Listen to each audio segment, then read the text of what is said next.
একটা মাতাল লম্পট, সে যাকে পারে তাকে চোর বল। শুভেন্দু নিজে একটা মার্কা মারা চোর, যত রাজ্যের কুদোষ ওর মধ্যে বিদ্যমান রয়েছে।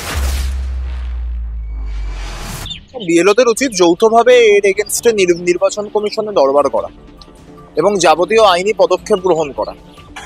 একটা মাতাল লম্পট, সে যাকে পারে তাকে চোর বলে। দেখুন, একটা মানুষ নিজে যেমন হয় সে অন্যকে সেরকমটাই মনে করে। শুভেন্দু নিজে একটা মার্কা মারা চোর, একটা জানোয়ার, বেঈমান, যত রাজ্যের কুদোষ ওর মধ্যে বিদ্যমান রয়েছে। তো স্বাভাবিকভাবেই ও সবার মধ্যে দোষ দেখতে পায়।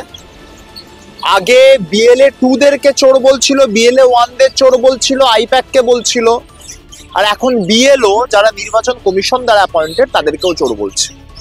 বিএলওদের উচিত নির্বাচন কমিশনের দ্বারস্থ হওয়া এবং এর মতো একটা এলিমেন্টের এগেনস্টে নির্বাচন কমিশনকে সেই রকম প্রেশার ক্রিয়েট করা যাতে নির্বাচন কমিশন এরকম একটা এলিমেন্টের এগেনস্টে কঠোরতম পদক্ষেপ গ্রহণ করে।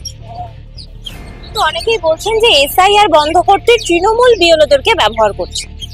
তৃণমূল যদি নির্বাচন কমিশন দ্বারা অ্যাপয়েন্টেড বিএলওদের ব্যবহার করে তাহলে বিজেপির এই অভিযোগটা করার আগে পশ্চিমবাংলা থেকে নিজেদের ইউনিট তুলে নিয়ে নেওয়া উচিত। নির্বাচন কমিশন একটা কেন্দ্রীয় স্বায়ত্তশাসিত সংস্থা। তৃণমূল কংগ্রেস যদি তাদের দ্বারা অ্যাপয়েন্টেড কোনো ব্যক্তিকে প্রভাবিত করতে পারে, বিজেপি তো বলে আমরা আঞ্চলিক দল, পশ্চিমবাংলার বাইরে আমাদের কোনো মর্যাদা নেই, কিছু নেই, মাহাত্ম্য নেই, গুরুত্ব নেই, সংগঠন নেই। তাহলে এরকম একটা বিজেপির ভাষায় তথাকথিত আঞ্চলিক দল তারা যদি ভারতবর্ষের জাতীয় নির্বাচন কমিশন দ্বারা স্বীকৃত অ্যাপয়েন্টেড যারা বিএলও রয়েছেন, বুথ লেভেল অফিসার, তাদেরকে প্রভাবিত করতে পারে, তাহলে নরেন্দ্র মোদী, অমিত শাহ, জেপি নাড্ডাদের উচিত পশ্চিমবাংলার তাদের যে দলের ইউনিট রয়েছে সেটাকে তুলে নেওয়া।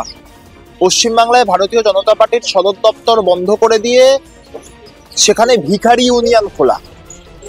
এছাড়া আমার মনে হয় এর এই অমূলক অভিযোগের কোনো উত্তর নেই। নির্বাচন কমিশনকে গিয়ে বলুক তারা, সংবাদ মাধ্যমের সামনে বলে কি হবে, জনসভা থেকে বলে কি হবে, নির্বাচন কমিশনে গিয়ে বলুক। নির্বাচন কমিশনটা তো ওদের বর্ধিত সদর দপ্তর, তো সেখানে গিয়ে বলুক, প্রয়োজন পড়লে আদালতের দ্বারস্থ হোক।